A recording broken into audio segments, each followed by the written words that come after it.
All stations, stand by for an incoming radio transmission.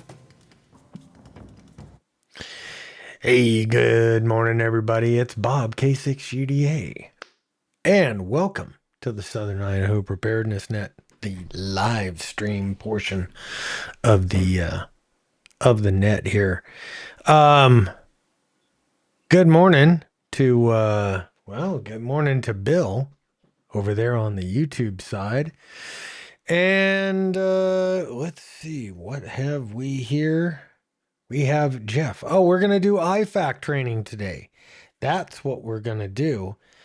And um we're going to talk about all these beautiful, wonderful things here about IFAKs. Except I don't know what the hell I'm talking about when it comes to that. So we do have somebody here that knows exactly what it is. Oh, and I did get my package from Temu, by the way. Oh, did you? I did. I got two Did you pairs of make the out okay, or did you get hosed? no, I got my big thing of Mylar blankets for like what, $2 or something, or Yep. however much it was. And I got my um I got my counterfeit Leatherman um trauma Raptor. shears. Yep. So those are And pretty our cool. hot. What do you think? Are they good? They're pretty solid You know what? quality, right?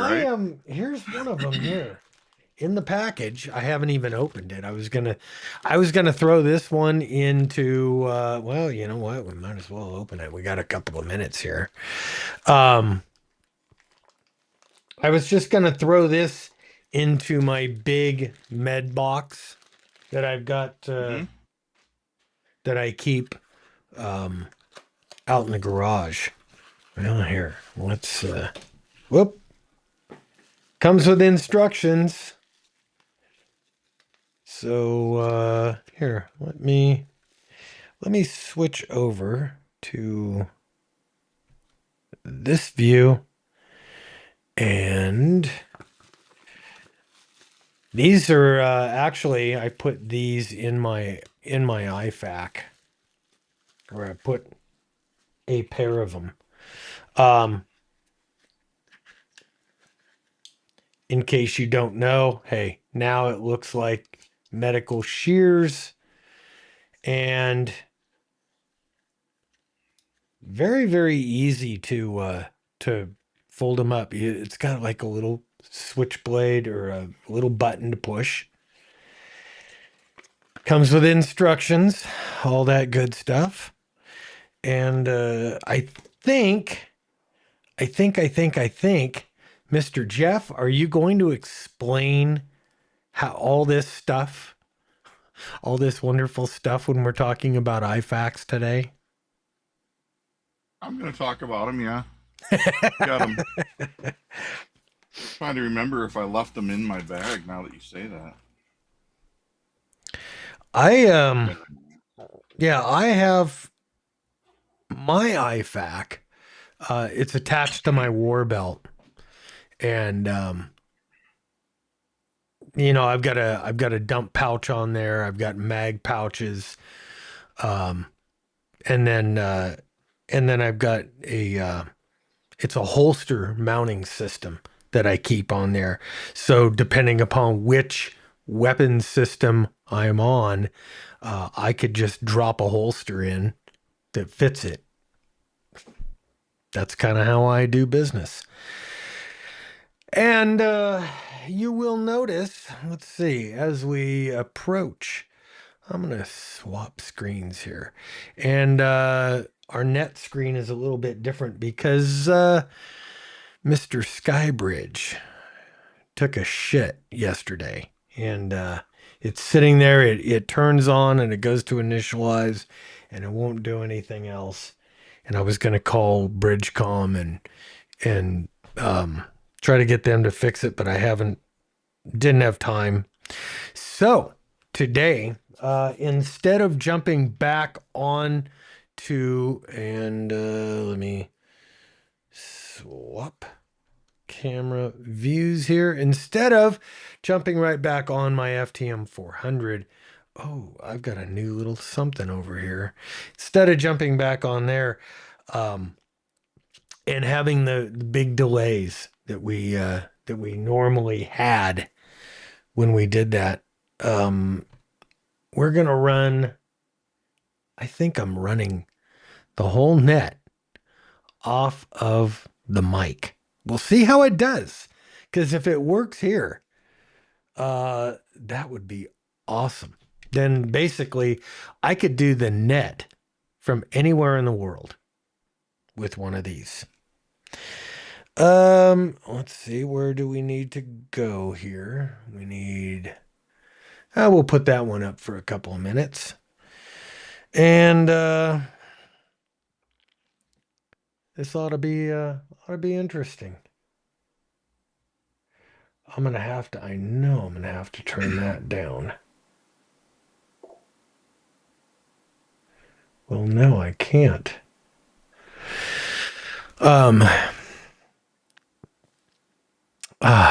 We're gonna have an issue. I could tell we're gonna have an issue when I do this. Because it's gonna get broadcast over on that one, and then I'm gonna hear it in my ears, and it's gonna be ugly. Gonna be so ugly. So what I might do is, well, yeah. And then this will just have to do its thing. We'll see. We'll see how it all works. This will be different. It'll be new. It'll be fun. Fire Guy says, good morning, man. We are just cooking here on YouTube. We don't have a whole lot of people, but hey, it's we're doing pretty good. Let's see, how many do we have? We've got 10 of us over on the Rumble side. 11. We have, it shows, where does it say? I don't know. And then on we're showing live on X with no views. Of course. Whatever. We'll figure it out. So good morning, everybody. Thanks for jumping in and being part of the show. We do it all for you. Jeff's leading us today. We got 5 minutes before we get going. Jeff, what's been happening in your world on the other side of the country? Anything interesting? No, just busy with work. Everybody trying to get their last minute Christmas stuff in before the end of the year. Oh yeah. Yeah. You Work. you put up a video last night. I think what? I did. It's now what kind of your tradition of Friday nights? What'd you do? Yeah. What'd you do for yesterday's show? Medicine. What do you do with your prescriptions? Ah, very nice. I look at the prescriptions. I think one of the lines I used yesterday was, it's not a comfort. It's a must. Yeah, What do you do you if brought up you take prescriptions to live? Yeah, you brought up such a good point when you said, look, if you've got meds that you need to take and you don't have a stockpile of them, or you don't have enough of them to get you through something, all the food in the world, all the other things in the world they're not gonna help you. Yep. Let's see. Shane Pickle from Coeur d'Alene. Good morning. Good morning. We're into the net screen now, guys, because we're just a couple of minutes away from starting the net. And And in case you're watching this on the live stream or a playback, team replay, um, what we do is the first part of the net is an actual ham radio net. Oh, you know what? We have 2 minutes. I want to show you something brand spanking new. Ooh wee! Hey, staccato. HDP4, guys. I spent the money. I got myself the staccato, and I'll tell you what, this thing is nice. I shot this side by side the other day with the Kimber that I have and that I was carrying on the daily, and this thing so much nicer. Man, what a difference that staccato makes. All right, 2 minutes. Serenity Acres Homestead got you in the log. Nice. KE8QCG.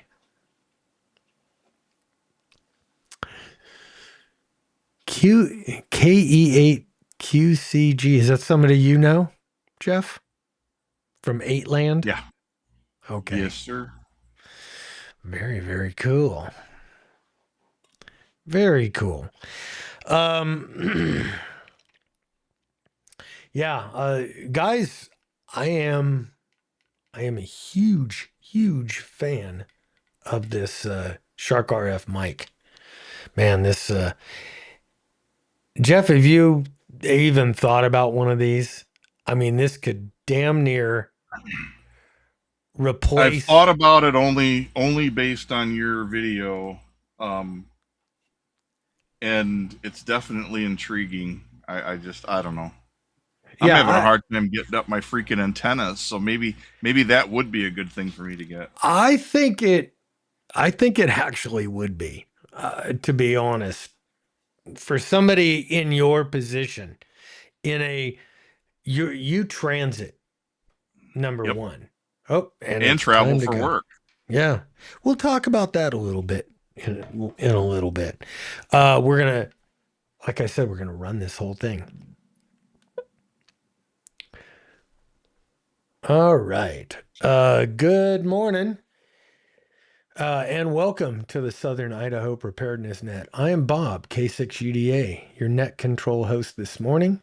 This net meets every Saturday morning at 0900 hours on the K6UDA repeater located deep within the Southern Idaho Command in Twin Falls, Idaho. And it looks like I am going out over the repeater. If anybody's listening locally, if you want to let me know, I think I am. I'm doing the whole net today on an M1KE. So a little bit different. We had a crash. If you're watching the live stream, the Sky Bridge took a dump yesterday. So no Sky Bridge, and I had to do everything a little bit differently. I'm gonna let it drop.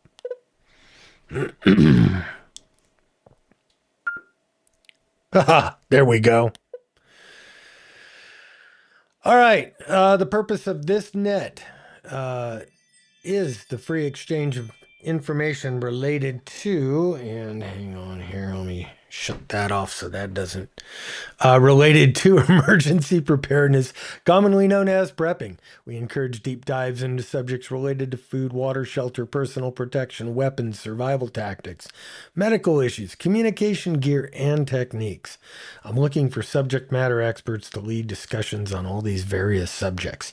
If you have material you'd like to present or discuss, when you check in, please indicate that you have a subject.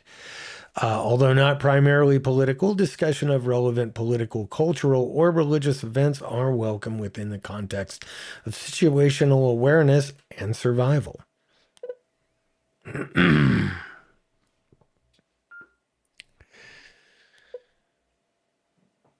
As part of my preparedness plan, practicing for the gathering and dissemination of important news. Man, I'm gonna have to rewrite that thing.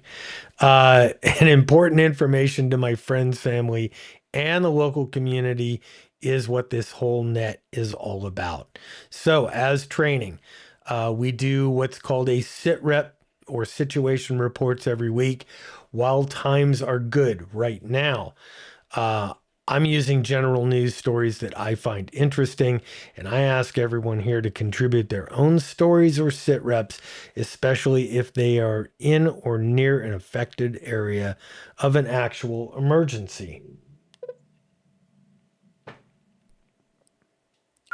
Let it break. Good.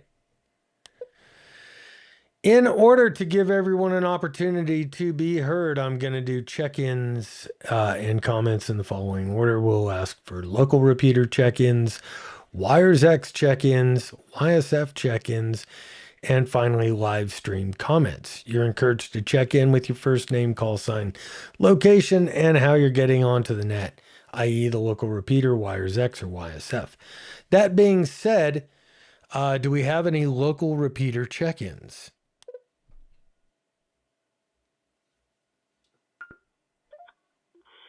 This is Kilo Bravo 7 Delta Foxtrot Papa KV 7 DFT Cannon Twin Falls on the 442 traffic. All right, Ken, thanks for checking in and thanks for the use of your repeater to host the net.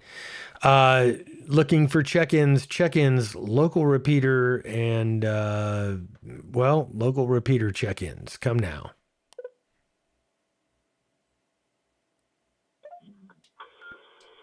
November 7 Victor Kilo Hotel.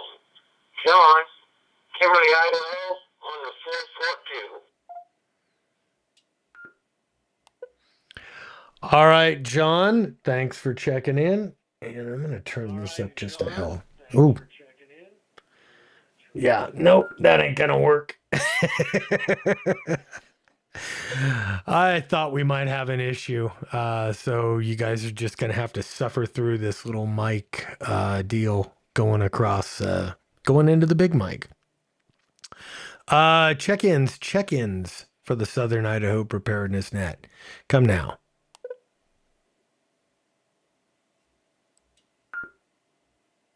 Oops. Kilo Bravo 7 Sierra Quebec Sierra Lance. Twin Falls, Idaho on the 443 750 repeater.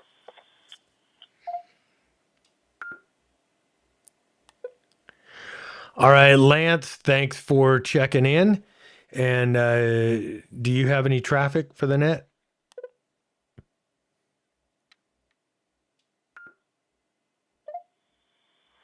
No traffic.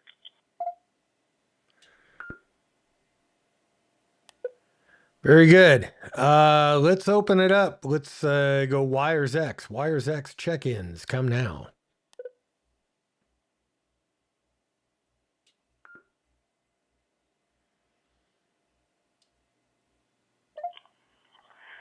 November 8, Romeo, Quebec, Tango, Charlie, Cincinnati, Ohio, and RQT with a comment. All right, N8 RQT. Thanks for checking in and go ahead.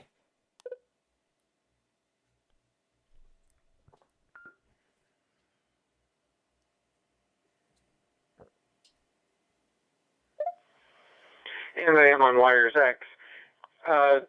With the topic of today, my wife and I, we've done a whole lot of this kind of thing, making medical kits for every purpose, for the car, for major trips, for backpacks when you're doing POTA, or just when you don't know what's going to happen around and about. So we've got like 6 or 7 of them floating around, and there's a book that she studied. It's called The Survival Medical Handbook by Joseph Alton. I will put it in the comments of both YouTube and Rumble so that people can look at that on their own. Back to that, editor QT.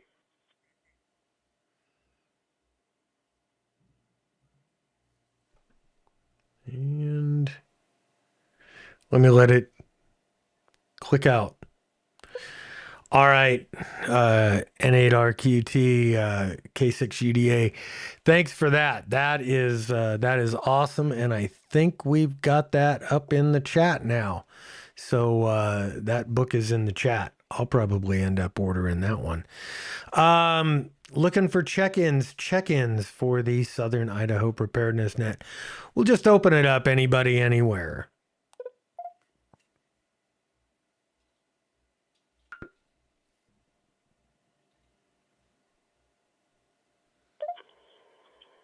Kilo Foxtrot Zero, Oscar Hotel Uniform. This is Sean in Minnesota.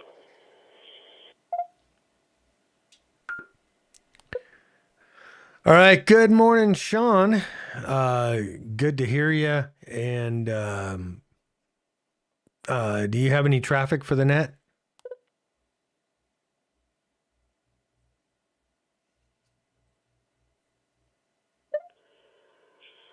Not too many details on it. The fraud continues here in Minnesota, and our buddy Tampon Tim is trying to use insurance to go after gun manufacturers with his bills that he's trying to ram through to take people's attention off of the fraud. So, yeah, we'll see how things are going to turn out. But yeah, everything's all still in its early stages here. That's about it. KF0, it's you, clear.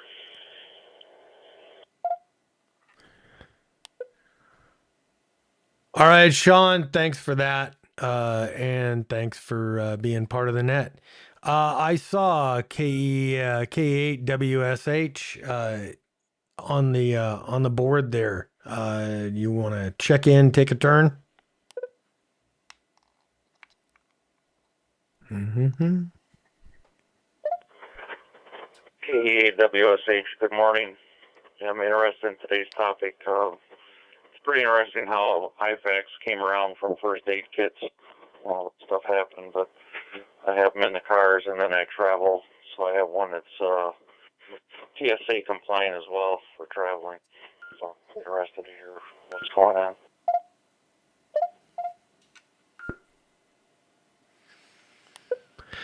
Yep, so am I. I am not a medical expert by any stretch of the imagination.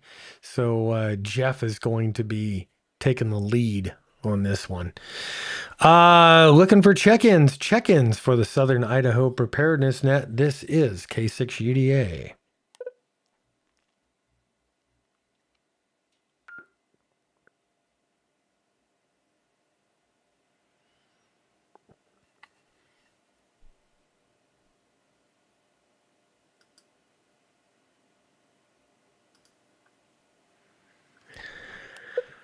All right. Hearing none, I'm going to go ahead and move into our sit rep section. And for that, what am I going to do? Let me let this drop for a quick second. Okay. All right, guys. We're going to go into... There we go. There we go. And let me move that out of the way. Fantastic. All right. Like I said, we're going to move into our sit rep section. And like I said earlier, this is right now news stories that I kind of find interesting that would be of interest maybe to the prepping community and to me in the Idaho area and the gun community. First up, the U.S. conducts strikes in Syria in response to an attack that killed 2 American soldiers. On Friday, U.S. forces struck multiple targets across central Syria in retaliation for a recent attack that killed 2 American soldiers, with strikes reported from Deir ez-Zor to Palmyra, yeah, whatever. The December 13th ambush in Palmyra killed 2 Iowa National Guard members and an American civilian interpreter. And officials say ISIS attribution remains unclear. U.S. jet fighters attack helicopters, and HIMARS systems supported by Jordanian F-16s destroyed more than 130 mortars and rockets during the strikes for more than 70 targets by about 2:15 a.m. I'll let it drop.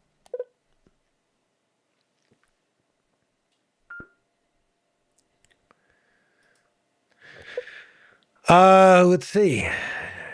In a little bit more local news here, the Idaho Attorney General and 6 states opposed Trump marijuana rescheduling.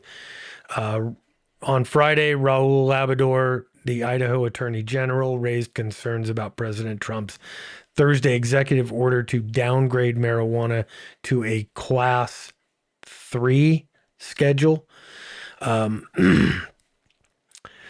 He's joined by the attorney generals of Nebraska, Indiana, Kansas, Louisiana, Oklahoma, and Wyoming. The administration's Thursday order sought to reclassify marijuana to expand medical access, saying federal delays do not serve patients reporting relief from chronic pain and other ailments.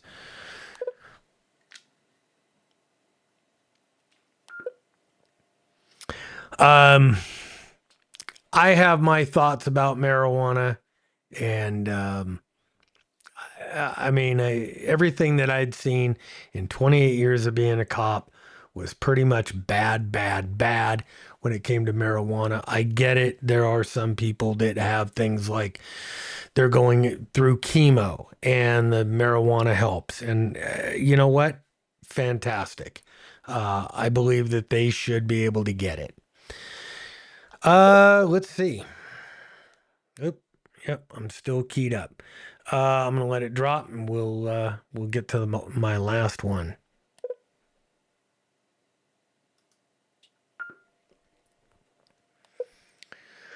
All right, last from Australia. This comes from Amoland Shooting and Shooting Sports. Almost before the bodies were cold at Australia's Bondi Beach, Prime Minister Anthony Albanese and colleagues were talking about stricter gun control laws, including limits on the number of licensed firearms an Australian citizen could own, and preventing non-citizens from getting a license. You know, they have proven, it has been proven over and over and over again that more gun control doesn't reduce or eliminate gun crime. They can, or crime. Bad guys will get a hold of something. If it's not a gun, it'll be a bomb or a knife or whatever, and they will do damage and do crime against law-abiding people who are then in a position of not being able to defend themselves. And off my soapbox, and back to the net. Does anybody else have any sit reps for the good of the order?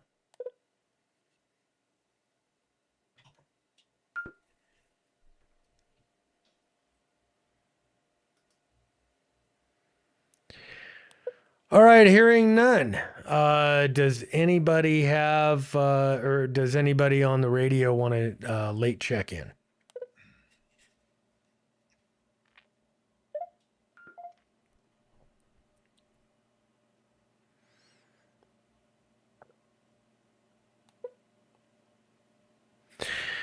All right, I want to thank all of the nodes and repeaters and stations who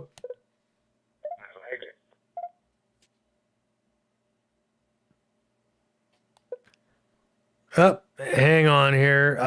N7RBP. Bob in Medford. I stepped on you. Go ahead. Do you have anything for the net?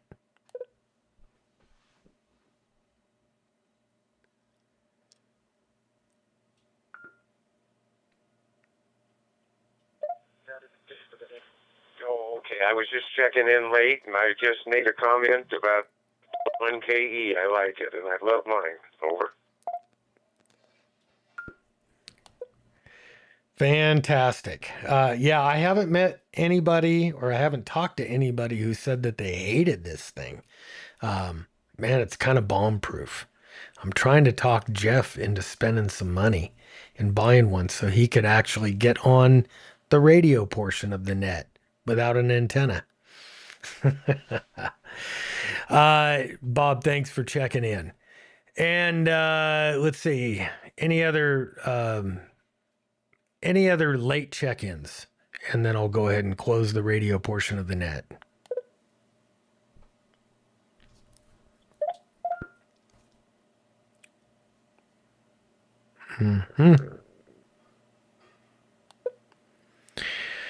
Okay, hearing none. Once again, I want to thank all the nodes, all the stations that have joined us today for the net. I think next week it'll be the Christmas weekend, and we're gonna just not do the net so everybody can hang out with their families or friends or do whatever you want to do. And then we'll be back the following weekend, I think. Yeah, that sounds reasonable. Anyway, if you're listening on, if you're tuned in to one of our live streams and you have a question you want to jump on the radio, you can absolutely call break on the radio and jump in and ask your question. Anyway, with that, I am going to return all of the stations and nodes to their regular ham radio use. This is Bob, K6UDA, for the Southern Idaho Preparedness Net. 7-3 all, and have a wonderful Merry Christmas. Okay. Hey, that kind of worked. I'll turn that up just a little bit there. That kind of worked when I turned the volume down.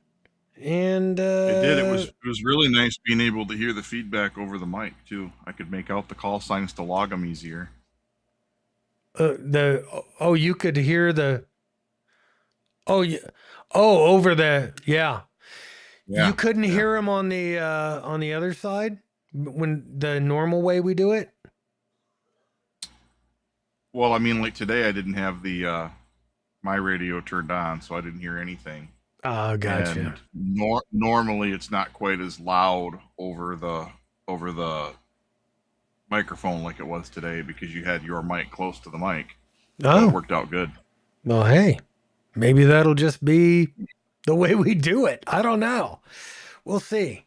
I'm gonna be ordering a it's called a clear node, and that'll give me access to everything I have right now on the Skybridge side, plus All-Star, and I'll be able to put my All-Star up and get that going, and Lance or Ken or somebody around here will show me how to do that.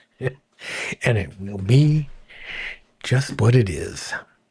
Anyway, Jeff, I don't want to say welcome back to the show because you're on it every week. I kind of wasn't last week. Well, I kind of wasn't. Well, you kind of wasn't. You started out there. And started strong, no stamina. Yeah, I know. You have for us IFAK news today. Would you like Would you like to play? I can. We'll do this. I want to preface it.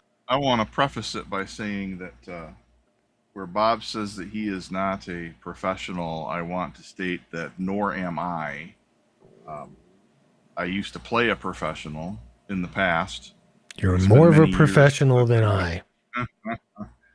Well, yeah. I mean, I just don't want to give the false illusion that I am the pro by any sense of the word. So yeah, gonna try to do this a little different than my video that I posted in the past about this, just because I don't like redundancy a whole lot. But so an IFAK, what's an IFAK? To me, it's this. And Well, it what doesn't does have to be an IFAK mean? individual first aid kit. It's an individual first aid kit. It Okay. basically contains the components that would save a life. Little more potent than say band-aids and antiseptic.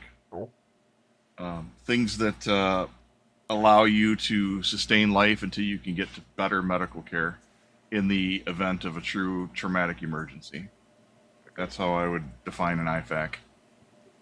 So, and this is just the bag that I choose for mine. You don't have to have it in a bag like this. I mean, you could have it in a Ziploc bag if you wanted. Not that I'd recommend it, but just some place to keep it all together, so it's all in one place when you need it. And I guess without further ado, we'll just get into it. And inside, I have lots of goodies. And so we'll start off with one of the things I think is probably the most important thing to have in an IFAK would end up being a cat tourniquet. I got some rubber gloves and stuff in here. I like to keep stuff like this in individual sandwich bags. I know it delays getting to them a little bit more because you might have to tear the bag apart, but I like it because it keeps any possible elements out of them, especially with the nitrile gloves. It stops them from getting brittle if you can just keep them in a sandwich bag. And but the cat tourniquet is probably one of the single most important things you can have in an IFAK. I also keep permanent markers in my IFAK.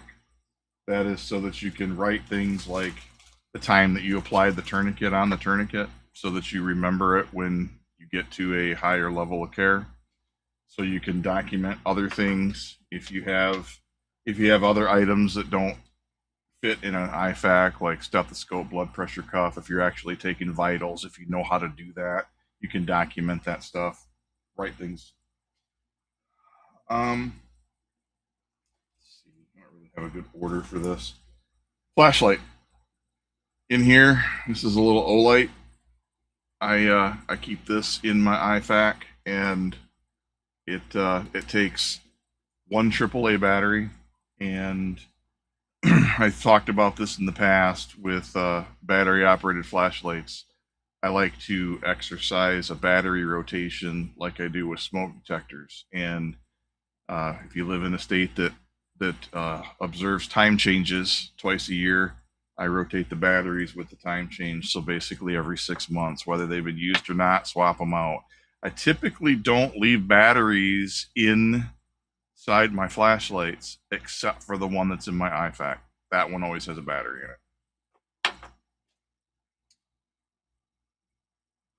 it. Trauma shears.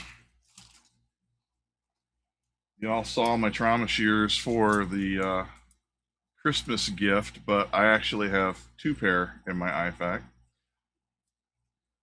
I have what I consider the cheap throwaway pair, which work just as good as the more expensive version. And then I have in here, I have these are my rip-off non-Leatherman Raptors. So I have them in my IFAK. I keep my Leatherman Raptors in my actually in my get home bag. That's where all my better stuff is at. And the trauma shears are great. I mean, I've used them for everything. I think we talked about it Bob I liked them just so much he got a pair. I had to rip you off. Well, actually, that was one of the things you were talking about. What was it, last week or the week before?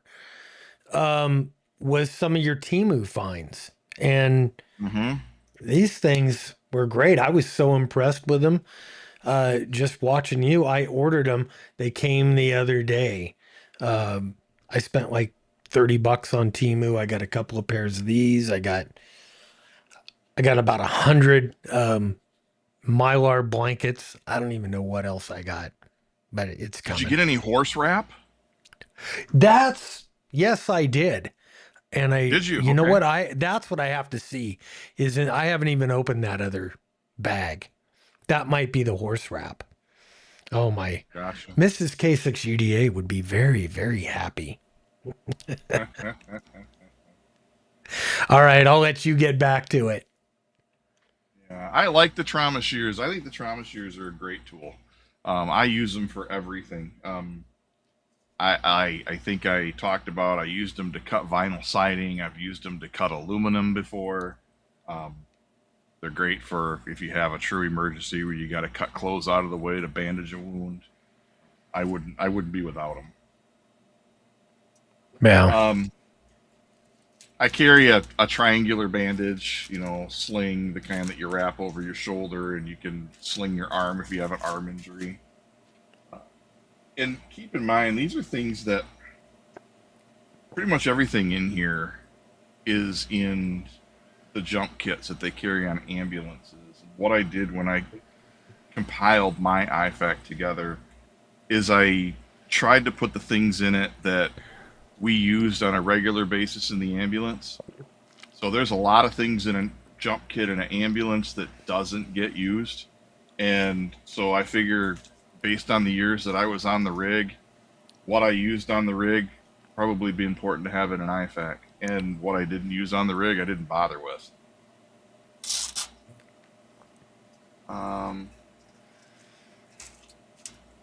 The Mylar blanket. Never hurts to have a little heat source, or a way to keep the heat in. And this is something that I talked about in my video. I don't recommend you necessarily go out and buy this stuff. I'm a pretty accident prone person, so I happen to have a bunch of this stuff from past injuries that I've sustained throughout my life. But this is Optifoam non-adhesive foam wound dressing, and it's exactly what it says. It's like a thick foam, almost like wetsuit type material thickness, and it's made to not stick to the wound when you put it on. It absorbs the drainage, covers the wound, works like gauze, but just doesn't stick to the wound. I just happen to have it, so that's why I put it in there. I don't necessarily think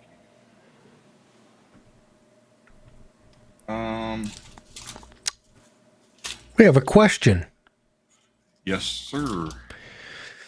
Terry, KJ7RAR asks, are you able to return items to Timu? I think so. I think you can. I'm not positive. The only thing that I've ever wanted to return to Timu, because I've had a couple things that were junk, but the only thing that I've really wanted to return to Timu, I think I paid $1.50 for, and it was just easier to return it to the trash can in the kitchen. Yeah. So, I mean, I would imagine that you could return it to Timu, but I don't know what the process is. But most of the time, I think that when you buy, for the most part, they're shipping from local warehouses in the States. Didn't used to be that way. Oh, these are the horse wrap things. Oh, here, I'm going to, while you do that, I'm going to use my new shears and open this up. Well, I'll skip to that then. Speaking of horse wrap, in the medical world, they call it Coban. Coban, I believe, is how they spell it. Coban. And it's the self-adhesive elastic cling. It's kind of like an ace wrap, but it sticks to itself. And That was just a Bob likes couple to of refer to it as horse wrap. bucks, because we use a ton of this stuff every time a horse gets cut or hurt or whatever. We wrap everything up with that because it sticks to itself. Yep. Yep. And so it's the same. It's really the same quality of the stuff that they have at the hospital, and that's what this is. It's a little piece of, or a little bundle of Coban, a little smaller roll than what Bob has there, and it's used to put gauze on a injury and then wrap that around it, and it sticks to itself, and that way you don't have to have tape. Rolled gauze. You know, has so many uses. You can wrap it around an injury multiple times. You could take it out of the package and just keep it as a roll and stick it on a large laceration and wrap it with the Coban, wrap it with Ace Wrap, and use it like a pressure dressing to hold extra pressure because you're really cramming it down into that injury. So rolled gauze, absolutely worth having.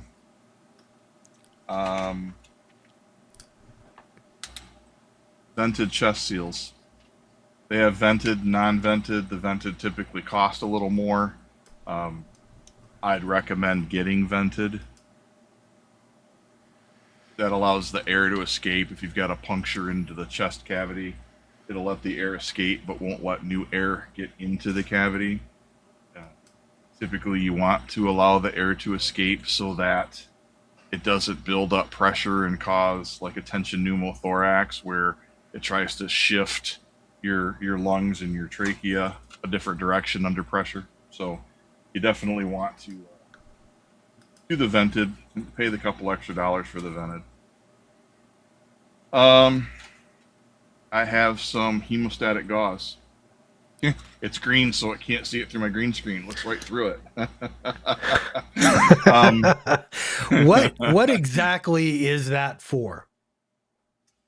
That is treated with, I believe I'd say a chemical, for lack of a better. Let me see if it's treated with a clotting agent on the gauze, and it's to help coagulate the blood and cause it to clot faster. So is it like quick clot? Is it like quick clot? It's like quick clot. It's like quick clot on a bandage. It's a bandage, Mm-hmm. and you take it and you stuff it right down in the hole. So like, you know, we'll say a penetration injury. You want to shove this right down in the hole. Don't cover the hole with it. Like literally stick it in like the hole. like a high speed injury. Correct. I'm being cautious with my verbiage. Yes. Yeah, you want to stuff that in the hole. You know, a puncture wound. Stuff it in the hole, and the treating agent on it will help it clot up faster and stop that otherwise hard to stop bleeding. I just keep a small roll of surgical tape. I have a bunch of little rolls of surgical tape. Surgical tape because you never know, you might need to tape a piece of gauze or something on. I keep an old bottle of medicine. This is just about a half a dozen 500 milligram Tylenol and a half a dozen 200 milligram ibuprofen. I write on the bottom of the bottle what it is. And then one that I'm actually a little proud of and surprised more people don't do this is duct tape or Gorilla Tape. This is about 12 feet, I believe. Oh, that's interesting. And what I do is I take like an old, I can't remember if this is an old credit card or an old insurance card, just a plastic card in here. And I wrap the tape just around and around and around and around, right off the roll, right onto the credit card, and wrap it back up just like it was a roll of duct tape. And I mean, let's face it, how can you go wrong with duct tape or Gorilla Tape? And it keeps, and if I pull it off, it pulls off just like regular duct tape. And, what can't you fix with duct tape? Everything. Everything can be fixed Exactly. but duct tape. And a kiss. Duct tape bathtub caulk. Yeah, exactly. So 12 feet of duct tape. I have it in there. This is Gorilla Tape. I like it better. I think it sticks better. And then some of the last little things. I mean, we talked about this isn't a boo-boo kit, but it doesn't hurt to have some Band-Aids. There's like half a dozen, couple different size Band-Aids in here. And then I've got half a dozen 4x4 squares of gauze. And I put them inside of a Ziploc bag as well. So you've got some 4x4 gauze pads for your small abrasions and stuff you can put on and wrap it up with the Coban or horse wrap.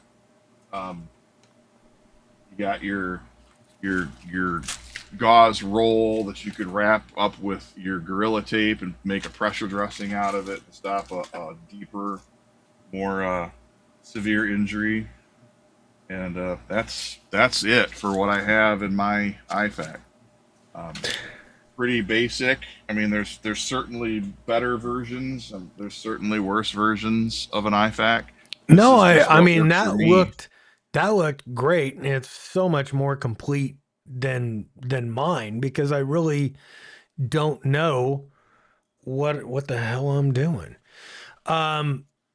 You got any information on how to get a hold of some of those items? Can we talk about that at all?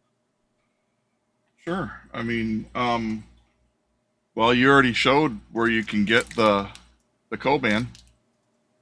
You just had a big pack of it on your screen. So I mean, you can buy that from Temu. You can buy this from Walmart's got it in the pharmacy section. With the. But you're not going to pay $6 for 48 rolls. Exactly. Well, exactly. And but I mean, if you wanted to source something really fast, you could run and get it from Walmart and or CVS or Walgreens or any of your other health stores, your drugstores, pharmacies.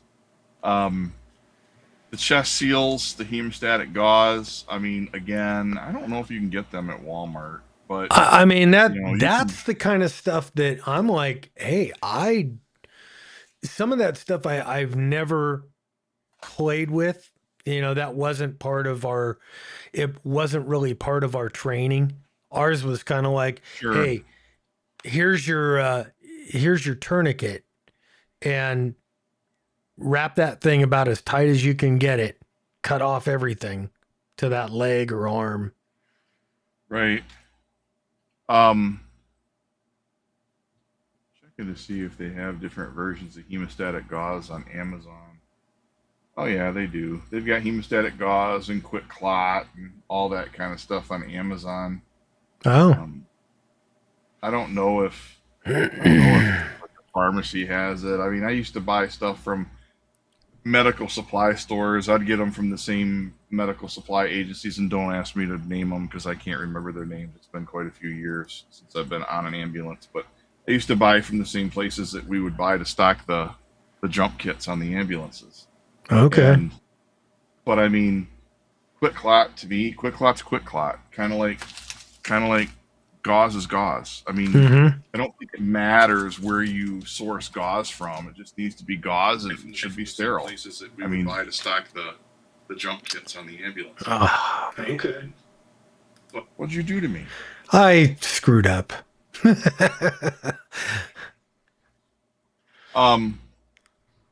some other. I searched hemostatic gauze on Amazon just now. Okay. That's what I'm looking at on the screen, and there's tons of options for it, and they've got quick clotting gauze and quick clot brand, trauma packs for quick clot. There's all kinds of options out there.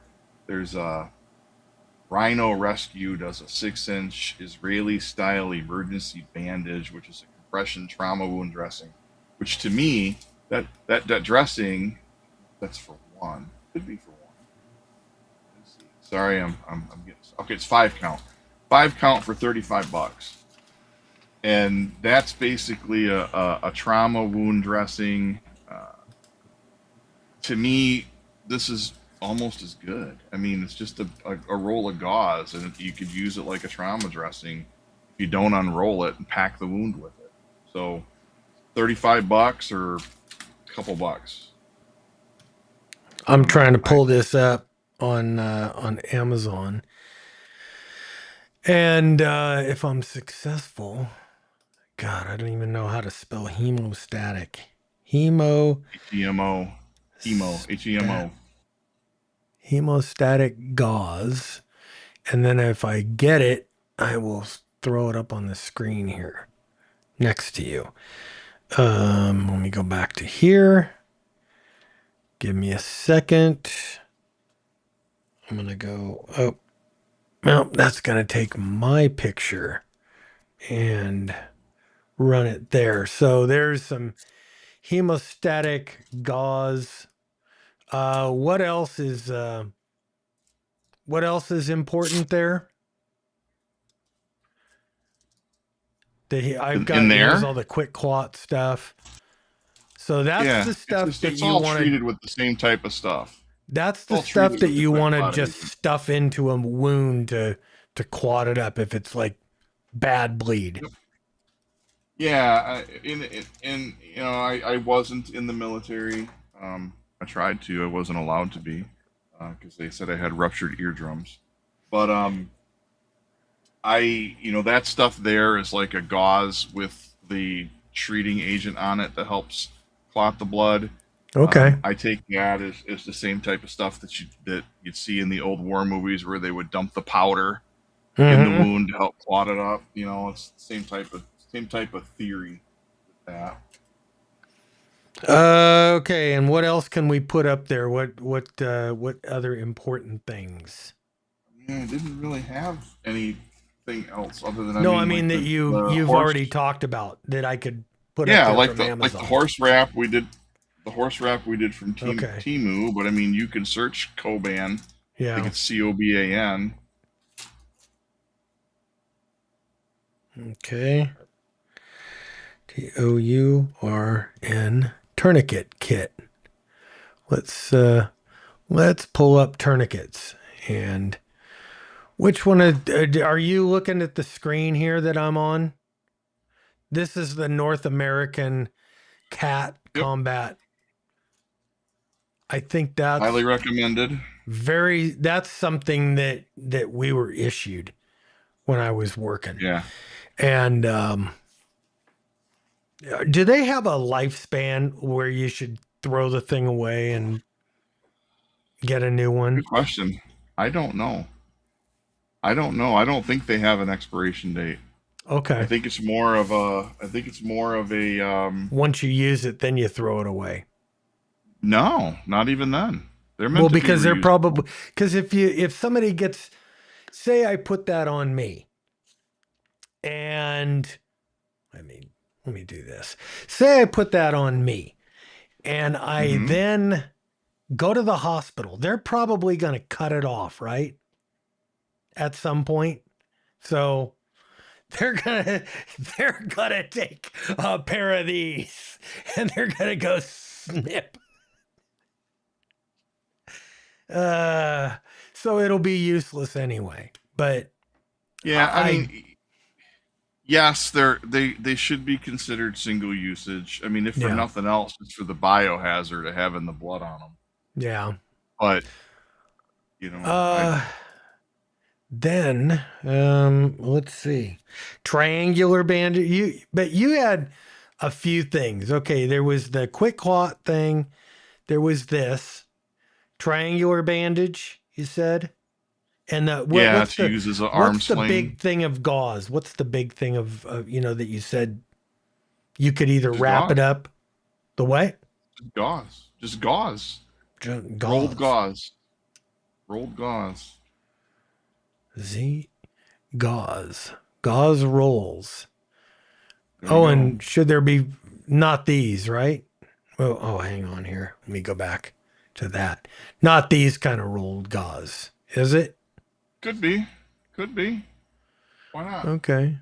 All right. And then I mean, the thing is like the ones that I have that you saw, they came from an injury that I had, and they were left over, so they were individually wrapped.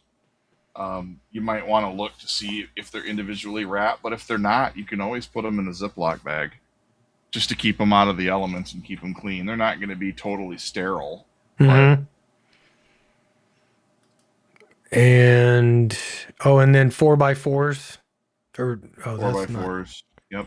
that's not. And those 4x4. typically are not sealed. Those are typically wrapped in paper wrapping. 4x4 I mean, they're sealed in gauze paper, pads. but yep. Okay. Gauze pads, 4x4s. And what? Take them out of the box, throw a Yep. couple I just threw like half a dozen in a bag, and Yep. and so you put this on the wound, and then you wrap it up with the horse wrap, and you're good, right? Yep. Okay. And my bag's pretty stuffed. If I had Mhm. room, you know I've got the big bulk amount of ace wraps like you bought the horse wrap. If I had room, I might even throw an ace wrap in there if I had the room for it, depending on the size of your pouch that you're using. If you got room, throw a roll of ace wrap in there. Yeah. And then what would you suggest looking at this wide variety of IFAK cases or pouches? What do you generally, or do you have a Timu preference? Well, I mean, those are the same as basically what my Timu bag is. That bottom left one right there. This one? Right there. The brown one with the black and white cross on it. That's basically really similar to what I have. Mhm. And size and everything. Okay. Something small and compact. But I mean, again, size is relevant to what you want to have in your IFAK. Your desire and requirement could be different than mine. I feel that for the most part, this is what I would need in order to sustain life until I got to higher care. Is it going to take care of everything that could possibly happen? No. But I also have a jump kit because I worked on the ambulance. I also carry a jump kit separate. And in that, I've got things like blood pressure cuffs, C-collars, stethoscope, things like that to actually do nitty-gritty vitals and stuff like that. But, most people don't know how to do that, so they don't need to have that stuff. Maybe you're only as strong as your training. Yeah, no, you're as weak as your training. Because we don't rise to the occasion. We fall back to the lowest level of training that we've got. Correct. And that's almost universal. Anybody who thinks they're going to rise to the occasion is a fool. That's that kind of reminds me of these surveys that say that all these men think that if the pilot of their airplane became incapacitated, they could land the airplane. Right. I mean, hey, that airplane is going to land. It's going to be on the ground at some point. Right. Whether anybody's going to live through it kind of depends. And I don't think most men, I mean, I'm not a licensed pilot. I know how to fly, but I have no illusions about getting anything larger than a Cessna on the ground without dying. Right. Let's see. What else? Couple comments in here. Okay. A8 WSH says you have to get to the source of the bleed. You should carry at least 2 tourniquets because one may not be enough. They're good for 10 years. Good advice. Oh, okay. 88 LGC said, I'd say that the tourniquet lifespan is relative to the Velcro and the clips. I'd agree with that too. If you don't take care of them, they can get brittle, they can deteriorate. You could have a tourniquet that's sitting there for 5 years, and if it's sitting out in the sun for 5 years, it's going to be trash within 6 months. Yeah. Let's see. Anything else? Oh, the name IFAK suggests that you should carry things you might use to help yourself. Yes. That's kind of the impetus of a IFAK is Yes. not so you could go be Ranger Rick and help everybody. It's more like, oh, hang on, let me get that in there. It's more like save yourself. Correct. That's Yeah. really what it's about, is saving yourself. Right. If you want to have something that you want to be saving a bunch of other people, that's when you need to have like a larger style trauma kit. Things for others. Yeah. And if you've never applied a tourniquet, get trained on how to do that, because it's under pressure. I would have problems, and we used to have to go do yearly certifications, and we would do it on ourselves and do it on mannequins every year. Yep. And one of the biggest things is people don't apply it tight enough. Tight enough. Yeah. Correct.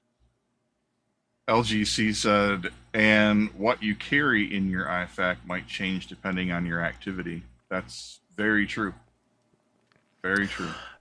I mean, here's my thing is I don't carry an IFAK with me everywhere I go. I mean, I don't have one that lives in my Jeep or in my truck with me when I go to the store.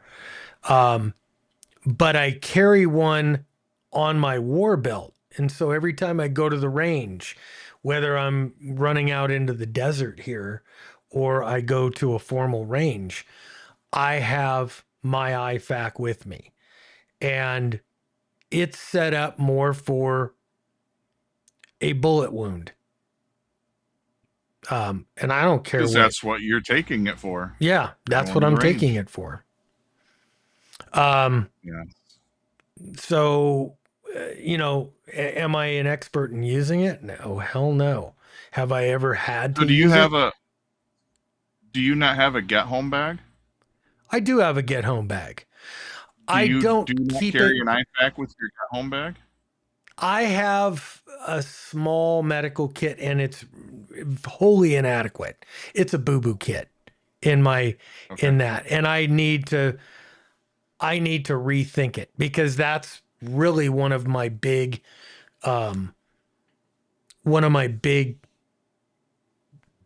weak points in my preparedness is medical. We've got a tote that's all medical stuff, and it's a lot of boo-boo stuff.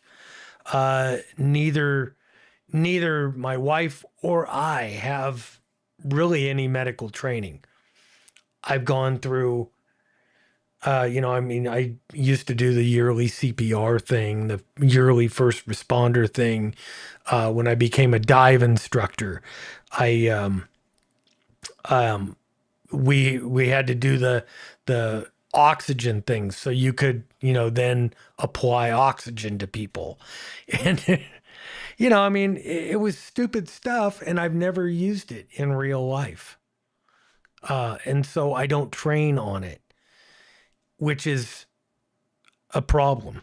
I mean, I see that as a problem moving forward. So and I keep telling myself. The IFAK that I showed you, this is what straps onto the front of my get home bag. My get home bag goes into my vehicle whenever I leave to go somewhere. So that goes with me everywhere I go. It's as far away as my vehicle. Obviously, if I leave my vehicle and I'm going in shopping at a mall, which I haven't been to a mall in years, so that's a bad example. But if I was going shopping somewhere, I'm not carrying the backpack into the mall, but it's as close to way to me as what my vehicle is, and it goes with me everywhere I go. So that's where this one is. You know, if I walk around the park that we're at right now, we're staying at in Florida, I don't carry it with me, but the park's small enough that even at a slow walk, I'm only about 5 minutes away from the house. Mm-hmm. So, but I try to keep it pretty close and take it with me everywhere I go. Now, something that I do want to say, let me find the call sign. N8RQT stated that they put together the kits, and he's the one that put the survival medicine handbook up in the chat. He said that he has a TSA valid IFAK. I would love to know what he puts in his TSA IFAK. I travel out of state for work. I do not have a TSA compliant IFAK and would love to take one. And I'm guilty. You know, I'm big into medical, but I'm guilty of not researching and figuring out what I can and can't take through TSA, but I should, because I travel frequently for work. Yeah. No, that's, I mean, super important. I mean, and I need to kind of reevaluate a lot of my prepping, because this is where that's a big part of my prepping is, you know, being weapons proficient, being able to show the people that I'm with how to use this. Oh man.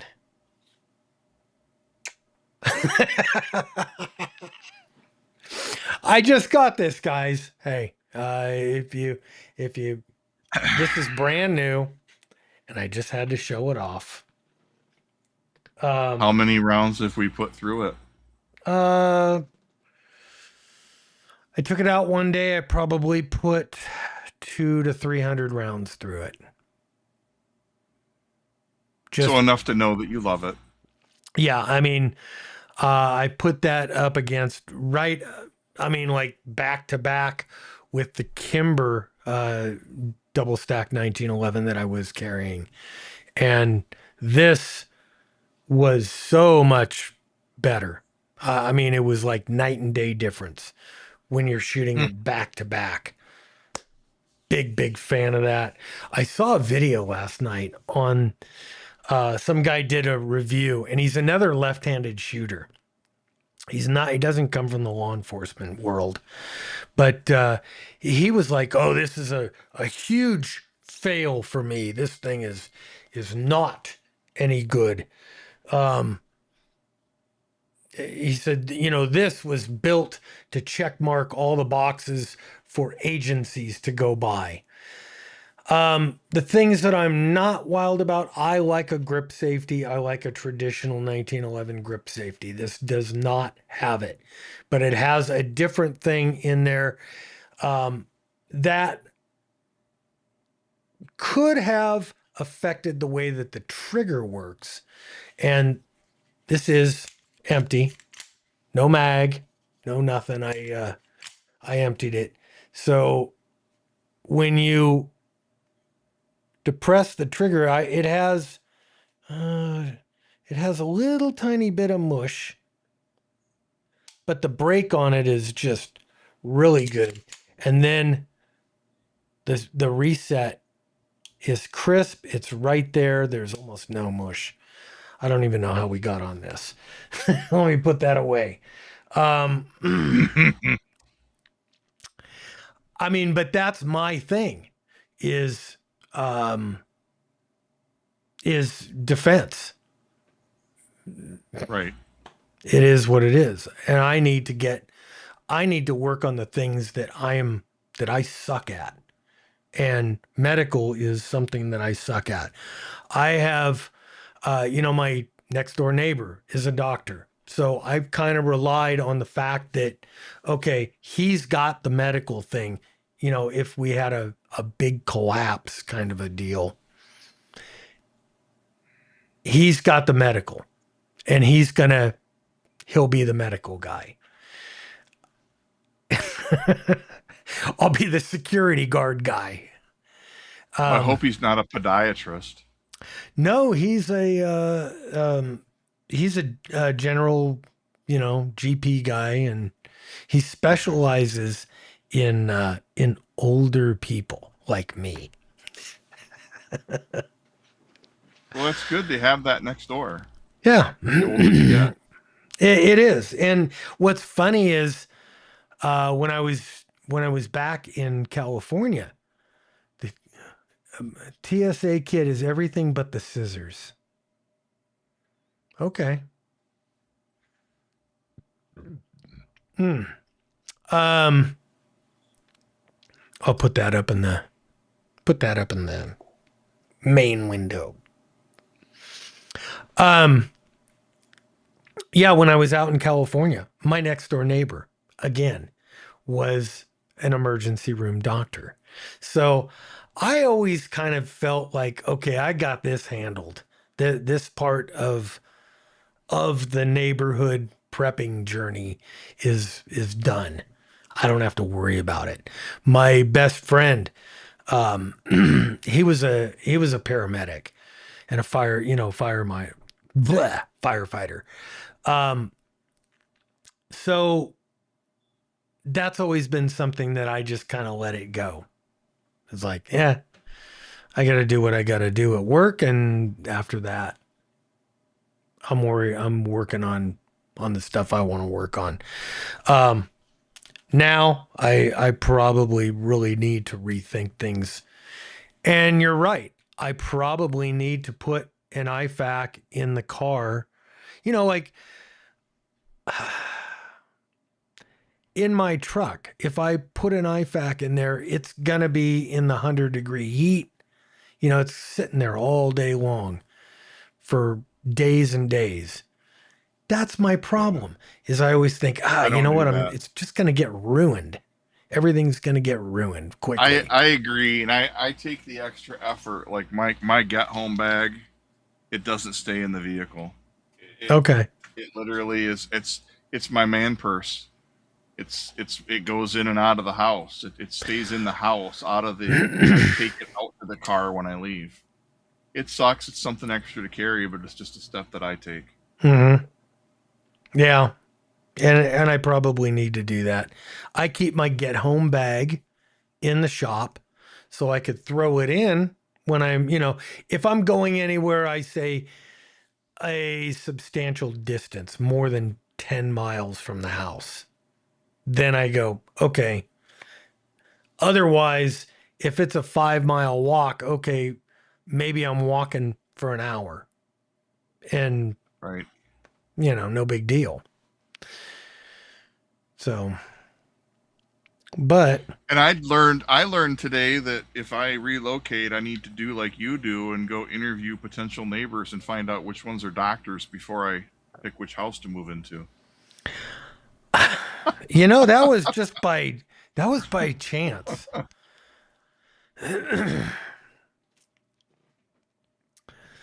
I see that the M1KE is on sale currently for $368.09. I'd buy one. Dude. Yeah. These things, I mean, okay, I just ran a freaking whole net off of one of these. Yeah. Maybe if I return that junky computer that I bought that doesn't work, that maybe I can justify buying that. Buy a second one and get a discount. A bigger discount?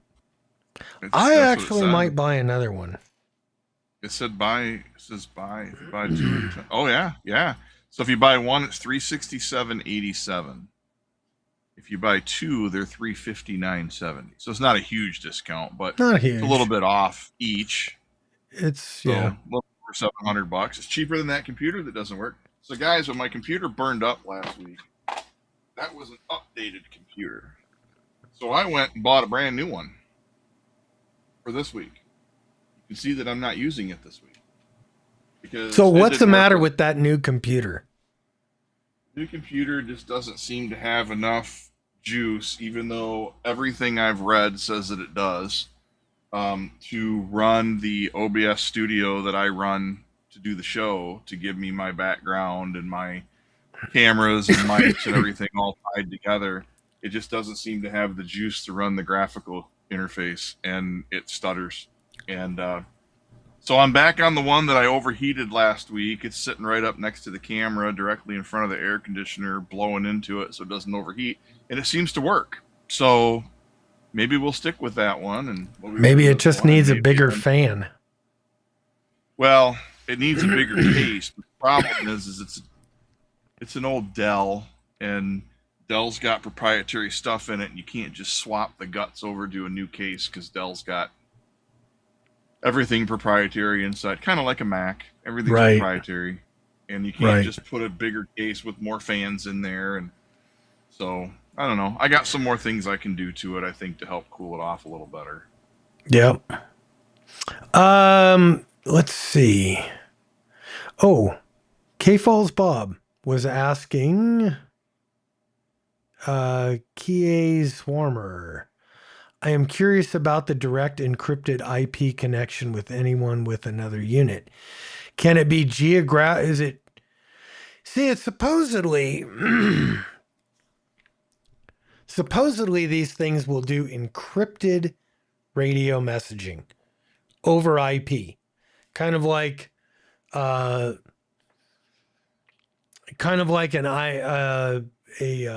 internet Nextel. phone kind of a thing. Not so much Nextel. The Nextel are these things. The like the POC radios, the rapid radios that work over a cell network. And it's very dependent on the cell network. Where this is dependent on an IP address and internet. This is nothing more than an internet appliance. But as long as this is working and it has a signal, this is working and has a signal. And I mean, what's so cool is I could just press a button and I could change this over to D-Star Reflector 30 Charlie, or I could go on to All-Star and go to, some other node or repeater on All-Star. I could run the net here with this. That whole direct encrypted IP connection, that's something that I want to explore. And I was wondering if you needed to do that with or how you do it. I don't know. That's interesting. I'm going to have to figure that one out, because that would be very nice to have encrypted communications with somebody. Right. And I think that's one of the big reasons why I haven't pulled the pin on one of those and bought them is, call me negative, but I look at them as a fair weather radio. And 100%. Cellular signal goes down and everything. I don't know. I like to think more of the it's not if things go south. Yeah, this or the rapid radios, the POC radios, none of these things are grid down. These are not grid down tools. But here's my thinking now is the government wants us so dependent on these. They want us on Facebook, on whatever, Instagram. They want you connected to your phone so they could track you, so they know what you're spending, what you're doing, where you're going. And they will do, in my estimation, just about anything to keep you attached to that thing. If the grid goes down and if all the cell phones go down, what use do you have for this at that point? Now you throw it on the desk and you go about your business, and the government doesn't have that leash to you.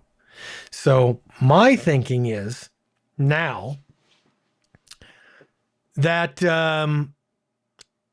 that they are going to do everything they can to keep those cell phones at least somewhat active. Call me, I mean, an EMP could knock all that out, and yeah, I mean that has always been one of my big concerns. But in the last year or so, I have thought, wow, it would make more sense, or it's more realistic now that there's going to be an economic collapse or a civil war or something where the basic infrastructure is going to remain intact. And this is why, guys, that we keep regular ham radios, and that we have some of our regular ham radios maybe locked up in a Faraday cage, and in case the EMP happens. K Falls Bob says there is no Video. video that exists right now for the M1KE encryption IP yet. You can buy. You should do it. I'll tell you what, man, if I could figure this out, and there's a couple of guys here locally, Lance, who's one of the repeater guys, Ken, who's one of the repeater guys here, both of them have the mics. And so I'm going to try to get with one or both of them and get that too. Get, something like that going. Let's see. KJ7LTV, you can buy a lot of these things at livestock supplies like D&B. Same stuff as the ambulance carries. Oh, yeah. Vet supplies. A whole lot cheaper. Whole lot cheaper. Good thinking. I don't think you're going to get a whole lot cheaper than these, though. I mean, these were like $10 a pair. I bought 2 pairs just to check them out. And I will probably, as I set up more IFAKs, because you've convinced me that I at least need to have an IFAK in the vehicles. There needs to be one for my wife in hers, even though she would have absolutely no clue how to use it. Hopefully somebody would. That she's. I have a friend that bought a pouch like you say you have on your war belt. I'm guessing it's a relatively small pouch, probably smaller than this. I'm assuming. No, it's about the same size. I think it's about that same kind of pouch. He bought one that's a little smaller than this, and it fits right on his belt. And because of all of this talk, and in being affiliated with me, he now carries his. As part of his EDC, he carries an IFAK on his belt everywhere he goes. Doesn't care what people think about what it looks like. He's just wearing like a fanny pack, and he carries an IFAK everywhere he goes on his belt in his personal life.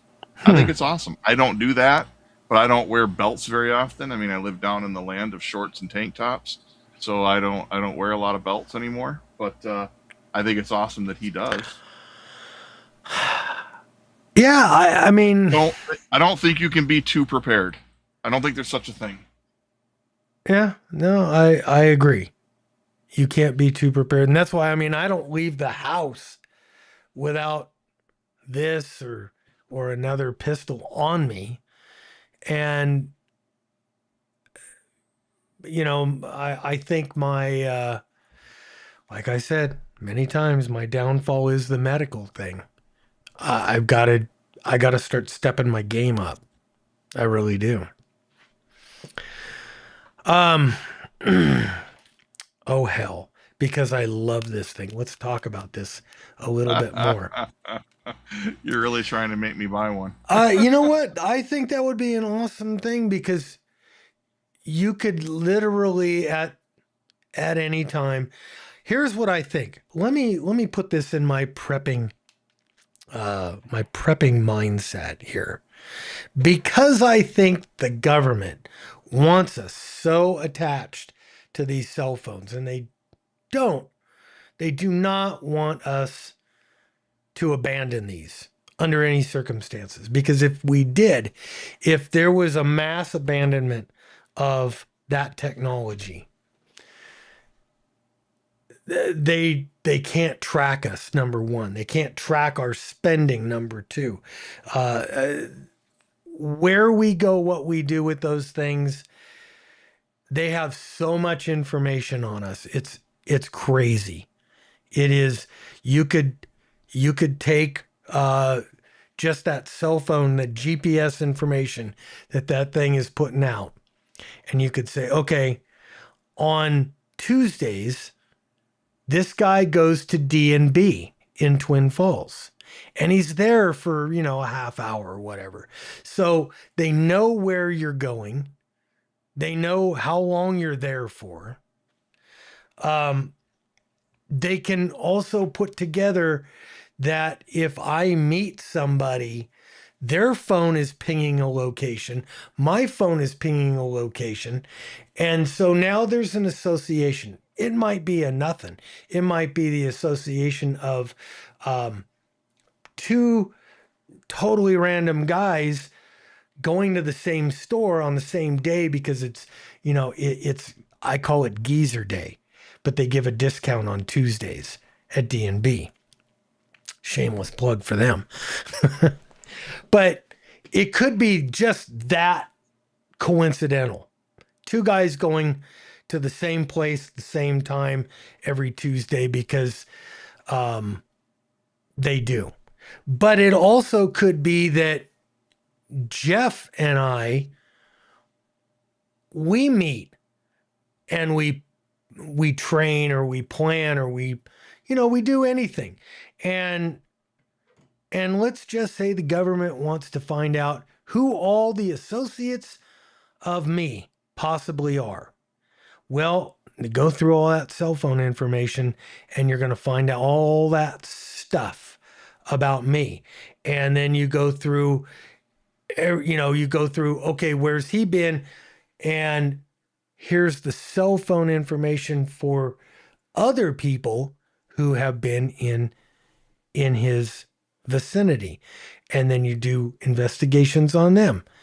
And hey, if you got enough resources, i.e. federal government, you could track down a lot of stuff very, very quickly. So the easiest way to thwart that is to not carry this with you, but we're also tuned into it that we're gonna, for the most part. Now there might be a few guys that say, nope, I don't. And God bless you. But anyway, they might, in an emergency, limit the phone calls, limit the texts, and things won't get out. But they still want you carrying this. I forgot. It's in the wash. But here's what I think.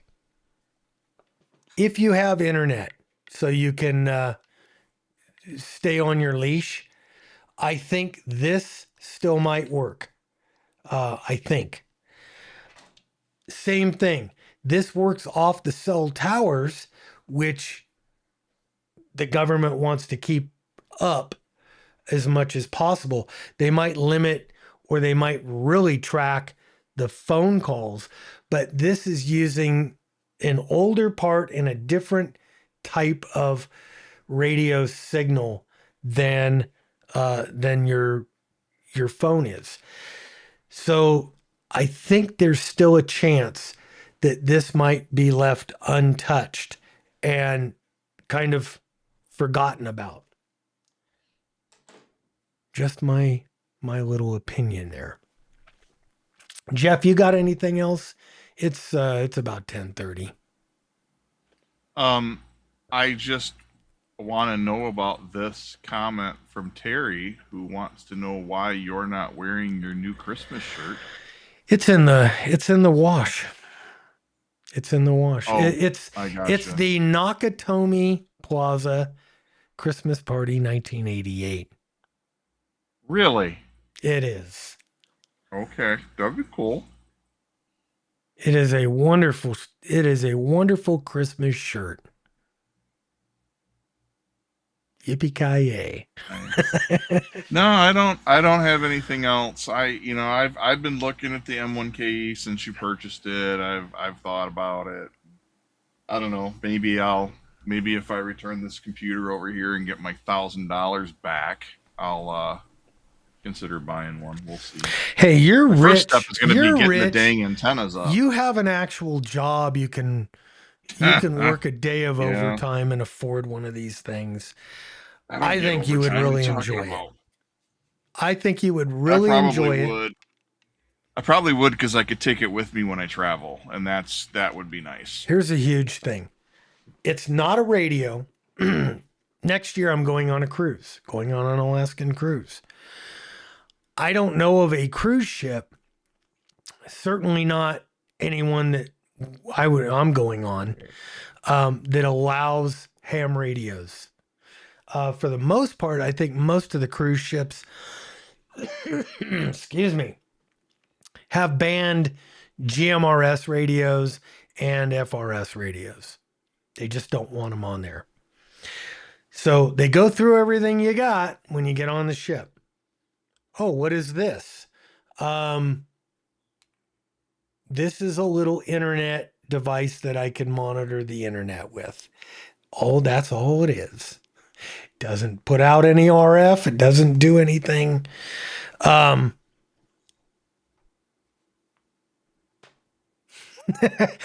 don't see them saying you can't bring it on the ship. Well, now you realize you need to run the net from the ship because you just screwed up by showing you could do that. You know what? Hey, I would love to if I have cell service. Now, I remember the last time I went to Alaska, my cell phone had no service for most of the trip, or Right. the entire trip. The day we got back, this is kind of funny. Day we get back into port in Seattle, I turn my phone on in the morning, and I've got 20 or 30 messages on there. And I start listening to the messages, and I've got messages from my daughters, and they're saying,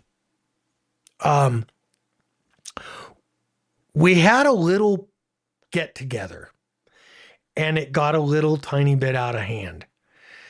And then I get a message from one of my friends at work, and he's on there. He's all, dude, great party you're having. Too bad you're not here in town to enjoy it. Yeah, because the cops got called. He said your daughters had he says your daughters had a little party and it's got a lot out of hand. Yeah. Yeah. Nice. I just thought that was freaking hilarious. Yes. Well, I think then, because we've been on the air now for 9, 10, hour and a half, hour and 45 minutes, something like that. I have nothing else.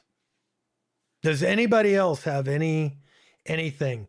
M1KE stuff, IFAK questions, comments. I want to thank everybody for this was great. We had chats going on, good chats going on YouTube, and 17 people on YouTube. Let me go see what we have on. Let's see how many people. 22 on Rumble, and 10 people on X. So hey, thank you guys. That's what, 20, 40, 50 people for a Saturday morning. Thank you. I thank you. Like I said, I think we'll take next weekend off. Just because it's Christmas. And unless something really, really important happens in the news, then maybe, or, you know, in the prepping world kind of thing. If there needs to be a net, let's just say an emergency happens and there needs to be a net, then, my friends, there will be a net. Otherwise, we're just going to say Merry Christmas and we'll see you in 2 weeks. Any last words, my friend? Merry Christmas, everybody. Cherish those around you that you love. Remember the reason for the season. Absolutely. Absolutely. All right, guys, we're out of here. Thank you so much. And we'll see you in a couple of weeks. See you guys.